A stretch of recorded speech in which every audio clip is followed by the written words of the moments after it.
Welcome to the Investing Podcast presented by Tusk Media. This is Outsider Trading, an audio and video deep dive into the people, places, and things that we find most interesting in the market. Hey everybody, welcome back to the Investing Podcast presented as always by Tusk Media. Real quick, give us a follow on Twitter, Facebook, YouTube. We're at the same place on all those platforms, which is at Tusk Media LLC. I'm Andrew Hall. Joining me today, Ben Nye. Ben, how are you? I'm doing well. It's a beautiful day out today. Beautiful day. So we're hanging out inside talking about technology on a video podcast. That's what everybody does when the weather's great. So glad to be here today talking about a little bit of a different company. If you follow our videos on Seeking Alpha and all that good stuff and our commentary, you know that most of the companies we know and talk about a lot are kind of blue chip, core, value-leaning companies. Today we're talking about Snap, the parent company of Snapchat, the popular social media. I guess we could debate that term in a little bit, but the popular app that all the kids are using these days. We're going to be talking about their earnings. In the interest of disclosure, we do own some Snap shares. We don't own a whole lot.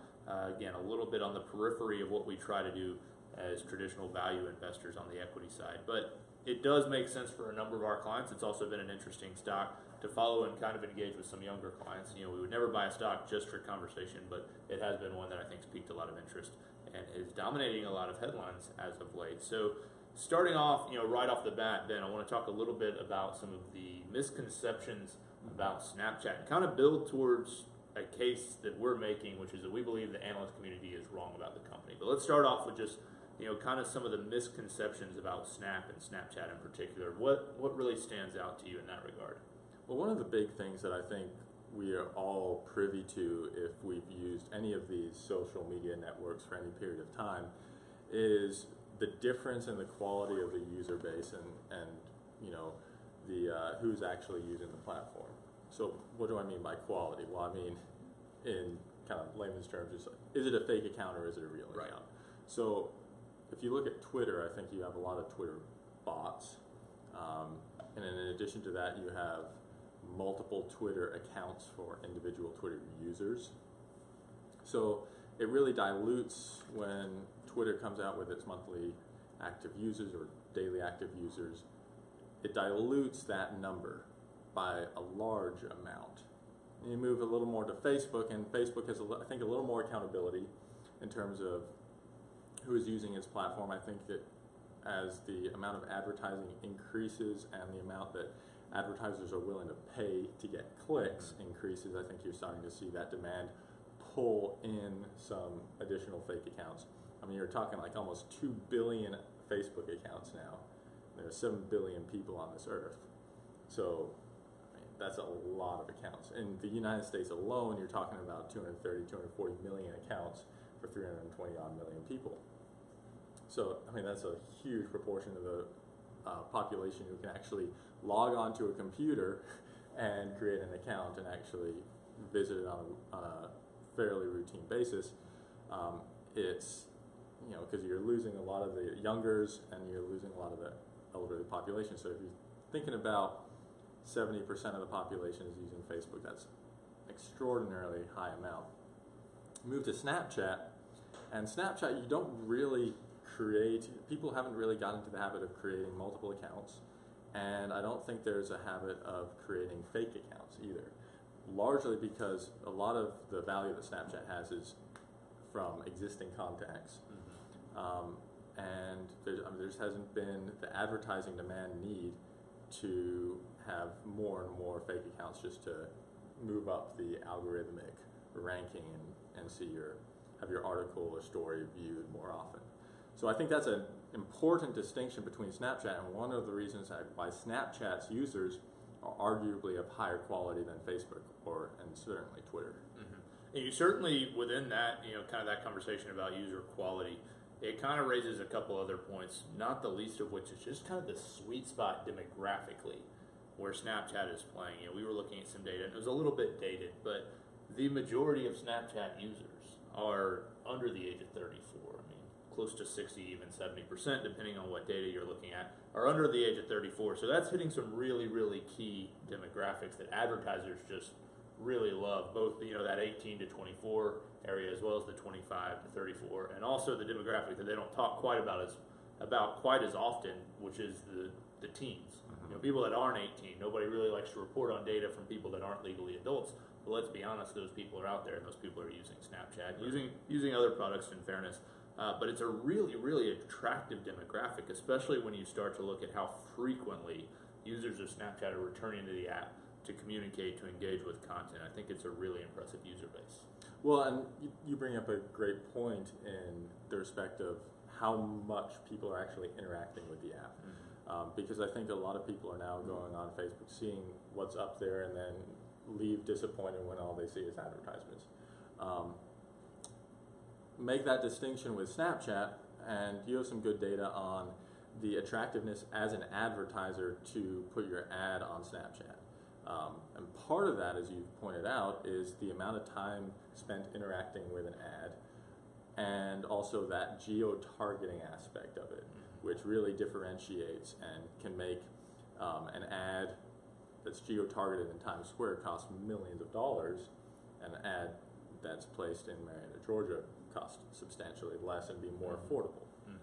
Yeah, so it's kind of an interesting platform. I think the other distinction, and we've talked about this quite a bit, and I did an interview with the LA Times, and one of the comments I made is this is not, the quote they pulled out was kind of random, and go figure, they caught me talking about beer. But I said, this is not really the AB InBev play. This is not the huge macro, hey, let's talk Budweiser, let's talk these huge brands. In some regards, I think Snapchat just wants to be the best micro brewery, because they're not looking to be all things for all people. I mean, you look at how broad Facebook has become as a platform, as a social media network, yes, but also as a way that you actually engage in commerce, that you actually raise funds for things, and as a way that you share political viewpoints, all that kind of stuff. You look at what Twitter has become as a news source, as all these things that it didn't necessarily set out to become. I think Snapchat still, at the end of the day, still wants to be basically what its name says. It wants to be instant communication that appears and disappears. We're getting Snapchat, I think, right now. It's pretty meta right there. But that's really what Snapchat wants to be. So in some regards, even comparing it directly to other social networks, whether it's Facebook or Twitter, is a little bit of a misstep. I say that, and we're going to actually do just that as we move forward, because that's what everybody else is doing, and we don't know quite how to measure it, though. Yeah, I think that's a great point, and I think what it all comes back to is what people have been looking at, especially with respect to Facebook, but especially with respect to Twitter, because it's a smaller company than Facebook, obviously, and it's what's more ever present in people's minds is just the rise and fall of Twitter that was really precipitated by the user growth and really the lack thereof.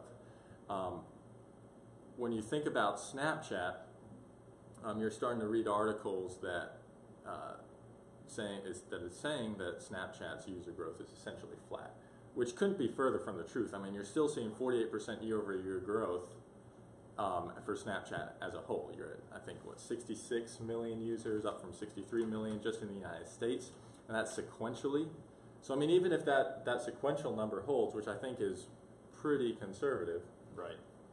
Because I think they're doing a lot of things promoting it, and I'm sure that the IPO is going to help with some of the more visibility of Snapchat. People are talking about it. You have that, and if you're talking about 5% sequential growth, I mean, you're talking 20-25% user growth in North America alone per quarter. And bear in mind, they still have yet to really fully penetrate even to a significant degree in terms of Europe and the rest of the world. So I think there's a lot of untapped potential user growth that they can hit into.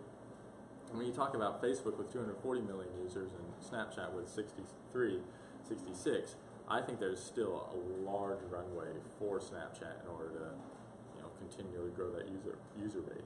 Yeah, and I think the general conception right now, or misconception rather, is that Snapchat is not growing, and that's just not a reality. That's I think the fear of Twitter repeating itself, creeping its way into the analyst community and saying, well, before growth stops, growth has to slow down. Well, the reality is growth has to slow down, period. As a function of the human population, growth will eventually slow down. That's just going to happen. We're at an interesting place for Snap because this is obviously their first quarter of earnings that they're actually reporting as a publicly traded company. creates a unique set of challenges for really three groups of people, in my opinion. Number one is management. This is still a young company. First quarter is a publicly traded company. Still relatively new revenue model. Still a lot of variation in what could happen versus what does happen, both to the positive and the negative on both of those. I mean, there's a wide range of what could happen. So that makes it really difficult and challenging, I think, for management, and not just presenting the numbers, but how they communicate those numbers and how they communicate, if not guidance, which I don't think people really expect full year guidance. If not guidance, how do they kind of communicate where they think they're sitting? So that's group number one, is just Snap management. That's a challenge. Group number two is really the analyst community. It's really difficult when you don't have a whole lot of data to analyze and you don't have a direct peer. I mean, we touched on earlier why Facebook's not a direct peer necessarily, neither is Twitter. This is a little bit different. It's its own beast, so to speak. It makes it challenging, especially when the analyst community, kind of ran Twitter all the way up and then had to chase it all the way back down. So it makes it a little bit challenging for them to know what to expect. And then thirdly, it makes it really difficult for investors, which again, we are shareholders of Snap. It makes it really challenging to even know what to be looking at, what to be focusing on. I mean, there's some debate as to what metrics matter the most. But Ben, when we look at this quarter, I think what it really comes down to for shareholders is, what are you looking at? What matters most to you? Because I do think there's probably positive or negative going to be some overreaction from the analyst community. Yeah, that's a great point. The certainly incredible amount of challenges when it comes to looking at what is important to watch in Snapchat and how does that actually play into the overall valuation for the company, and how does that play with really the psychology, because at the end of the day, the psychology for something like this is far more important, certainly in the near term, than actually what they report. So the conference call is going to be important. They want to make sure that you have someone with at least a modicum of wisdom and discipline running the company, which sometimes, quite frankly, with these Silicon Valley companies, is not the case. I mean, you look at Uber, and even you look at Facebook when their first quarter reported, and then you look at what happened with Twitter after Dorsey came back, who was supposed to be this, the second coming of Dorsey, really, and that didn't work out so well, at least so far. So I think that's going to be play an important role.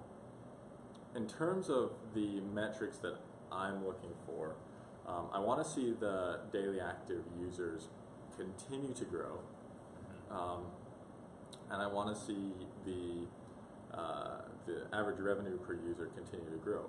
However, I think that you don't invest in Snapchat if you don't think that's going to be the case. Right. So what actually changes opinions on this quarter?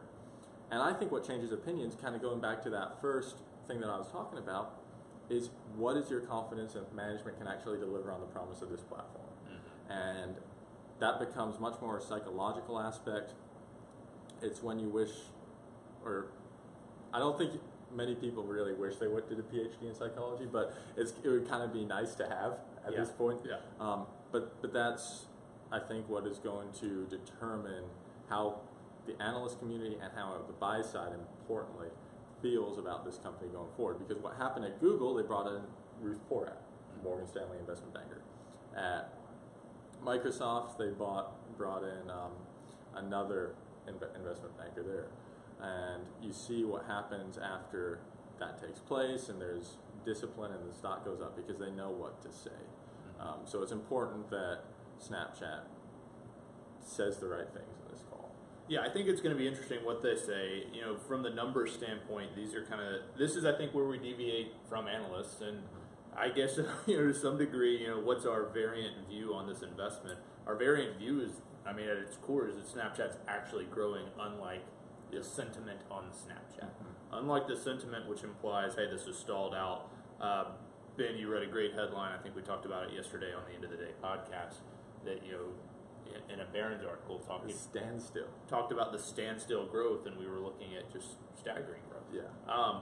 But the numbers that kind of stand out in terms of what expectations are and what people are looking for, a couple numbers here. Number one, daily active users, which again, how many users are actually using this platform on a daily basis. We mentioned the discrepancies between this and Facebook and Twitter. Immediately we have one between Snap and Twitter.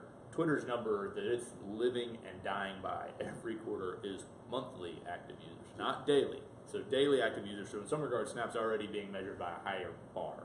And only, just quickly to interject, 66% of Facebook's monthly active users are daily active users, which is quite low, it seems to me. Yeah. So kind of being measured a little bit differently than others, but for daily active user growth, they expect that it will slow to 35% year over year. Basically, what that means is versus, if you imply 35% growth, we're looking for about 164.7 million users on a daily active basis. For context, last quarter they reported 158.6, so we're only looking to meet expectations for a little bit more than 4% quarter over quarter growth, which again is just not a staggering number. Yeah. They have had one quarter that was slower growth than that. It happened to be the preceding quarter. Yeah. If you saw something, in the threes, maybe you start to scratch your head a little bit at this point. Maybe you say, hey, we have a pattern of slowing growth. Yeah. But I tend to agree with you, Ben. One of the points you made earlier is the IPO has been great press for Snapchat. Not only free press, but profitable press, saying as the stock is up from where it IPO. But they're expecting, something kind of in that range, so around 165 million active users. I think you and I both think that number is achievable, and I think we both expect more. You're right. I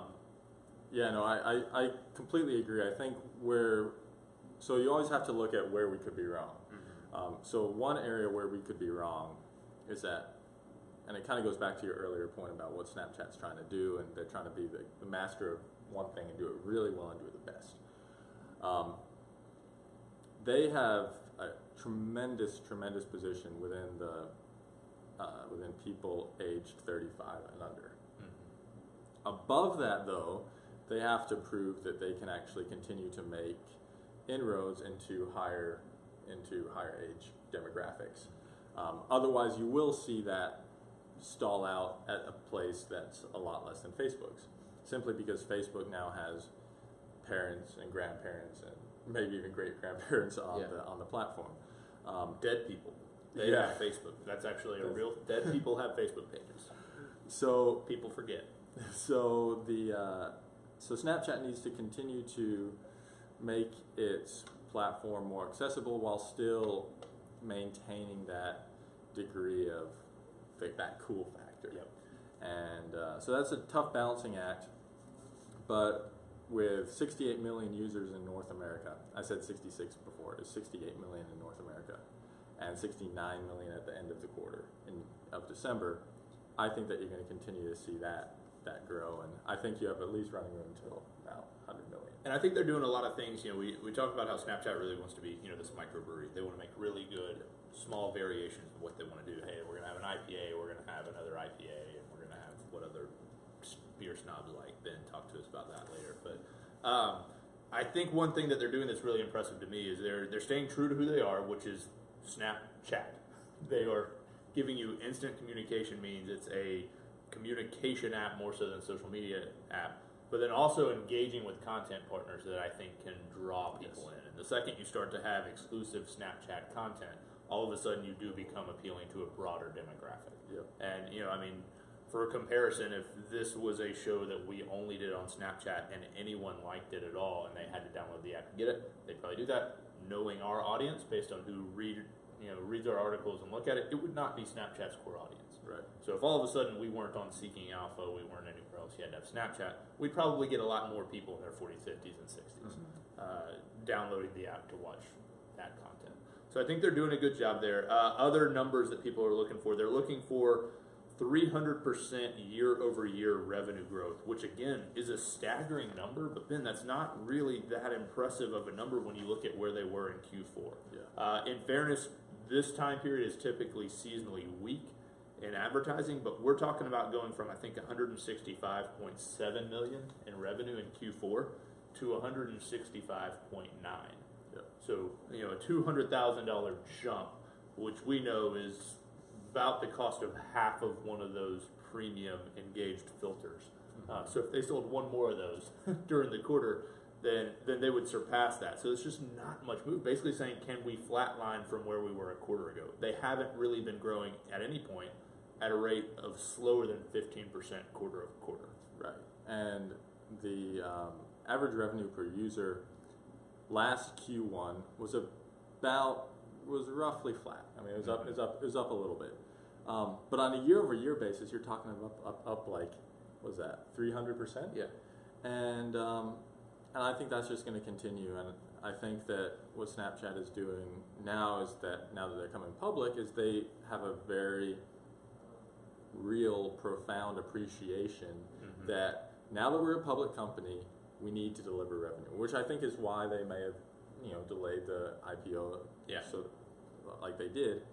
So now they say, now it's put up or shut up time. Like we've built the platform, now we have to deliver revenue if we want to meet street expectations. And you can say like these guys in their 20s, like they don't really get it, but I mean, if someone who has presented to VCs and other for the last 5 years, they get that their investors want revenue growth. Yeah. And they know that they have to deliver it, and they know that if they don't, their bank account is not going up. So last two numbers we'll kind of touch on, and then we'll kind of move into some expectations on our part. Again, we disagree with kind of the analyst community, and then just kind of getting into how we actually value this company. You mentioned the ARPU, the ARPU number, average revenue per user. Expectation is that it's up 200% from where it was a year ago. That would actually reflect a discernibly decisive decline from where they were in quarter 4 revenue per user. So if it doubled, which is what people are expecting, it would actually be taking a step back. So kind of something interesting there. The revenue number, it's a really wide range, 130 to 195 million is what people are looking at. If you kind of go in the middle, say 160, 165, that's basically what they did in Q4. And again, that just implies no growth. What's a good quarter? Some numbers that I'll throw out are just things that I think would be good. And I totally agree with Ben that how these numbers are presented, communicated, discussed, and analyzed by management is going to be vitally important. But if you want to look at and kind of rank the numbers that analysts are looking at, number one, daily active user is probably the most important metric that people are looking at. I would love to see more than 170 million. Again, people are looking for kind of in that 165 range. If you could get 170, that'd be almost 40% growth year over year. It'd be 8% growth quarter over quarter. Pretty impressive. Revenue per user, I'd love to see north of $1.10. Last quarter we were at about $1.05. You take those two numbers, work them together, and you get to revenue of about 187 million, which would still be in that range, on the top range. But those are numbers that if you hit something in that ballpark, closer to that, even above that, I think those are realistic targets that could really send the stock running away pretty quickly. We don't expect guidance, but we do think they could convey a lot of confidence with that. I agree to an extent. I still think that if they come out with a number in that range, management will have to be perceived as saying, people like Jim Cramer will have to come out and say, these guys know exactly what they're doing. Bye. Yeah. So that's what would have to happen. What they could really do is just knock the cover off the ball. So it goes back to this under promise, over deliver. It comes back to the psychology of investing. If they have a 2 handle on that revenue number, then I feel like this stock is not coming back. And especially if you I think that's possible. When you start to look at full year number, I think last year they did 460 million in revenue. Bloomberg has the consensus number at 1.04 billion for this year. So more than doubling, which again, it's a no growth story. We only expect revenue to double. And then they have the 2018 number at 2.04, so slightly less than doubling. The 1.04 billion full year number seems incredibly conservative to us. We think if you show something in the 2, all of a sudden the analyst expectation is going to catch up real quickly to something a little bit more realistic. Then when we talk about full year numbers, expectations, things you're looking at, and really how you value this company, what are you looking at as of today? Yeah, I mean, I think I would not be surprised, and I actually expect in my model that they're going to do about 1.4 billion in sales this year. I think they have a lot more levers on ARPU than people really appreciate. I mean, we can start off by comparing it to Facebook. Facebook generates about $60, $70 annualized revenue per user from North America. So forget about everything else. We're just talking about North America. Right now, so if you annualize the fourth quarter, which is Snapchat's best quarter, you're talking about $8. Mm-hmm. And I think that the dynamics of Snapchat's platform actually behooves itself better to higher ARPU than Facebook over the long term. So I think there's a ton of running room you have there. I think you have continued user growth. And I think that's really going to come to the fore and get people scrambling to get ads in on Snapchat in 2017. And I think that continues into 2018. So in 2018, they already have tons in the pipeline. A huge deal with NBC for Olympic coverage, which I think, again, we talk about things that would inspire someone that's not 18 to 34 to download this app, exclusive coverage, things like that. That'll be a big name event that I think will get a lot of tickets sold. Yeah. So I have average revenue per user in 2017 at about $7 a share. I have that increasing to about $10, $11 a share in 2018, which I still think is somewhat conservative. I couple that with user growth, which I also think will be better than the street expects, because I do think that Snapchat will continue to grow that base. I don't think it's coming to a standstill. Mm-hmm. What you have is low expectations for a growth story, and if those expectations can flip, if we can get that paradigm to shift, that's when Snapchat stock really goes up a lot. So I have them generating a little over $3 billion in revenue in 2018. Put that in context of a Facebook revenue multiple of 11 times 17 earnings. If you say, well, Snapchat's growing twice as fast, give them another 50% premium to that, you're talking about $40 to $45 billion in market cap, which works out to about a $35 share price. And I think that's fairly achievable, and the reason that opportunity exists is because of the, and it's not so much a bearishness by the street, but more uncertainty, and don't want to get another one wrong, because you don't want to be the analyst with a $45 price target on Snap, which then goes to $4.50. Mm-hmm. And you look at what Snap did, when it first IPO'd at 17, runs up to the high 20s. You don't want to initiate coverage as a buy when it's up that much from where it was. Even right now, it's in the $22 range roughly. Even just looking at that, the stock's up quite a bit from the IPO. Yeah. There's still 0 quarters reported publicly, as a publicly traded company. So that uncertainty certainly, kind of hangs over it. We think we're right. That's why we hold the stock, as you said earlier. If you don't expect daily active user growth or revenue per user growth, or ideally both, I don't know why you would hold the stock. We expect both of those numbers to be good. I can't quite picture a scenario in which, a realistic scenario in which one quarter would just be, hey, let's get out. So it's hard to picture that in terms of selling. If the thing really ran out, who knows, we may sit back, take a step back and reevaluate, trim some positions, things like that. But that's our expectation, is that we think, they're going to have a good quarter. We think they're going to be impressed from a numerical standpoint.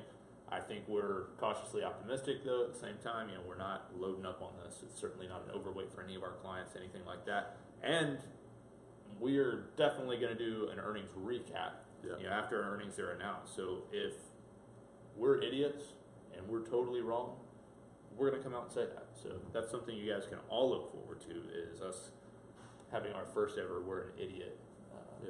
That would be our first. Maybe we'll get shirts printed like that. That would be a great shirt. Yeah, we're idiots. Just couldn't wear it anywhere else. Snapchat fools. But no, so that's where we're at. We've got all these notes. We'll come back and see if we were right or wrong. It'd be something to kind of talk about. Hopefully we're right.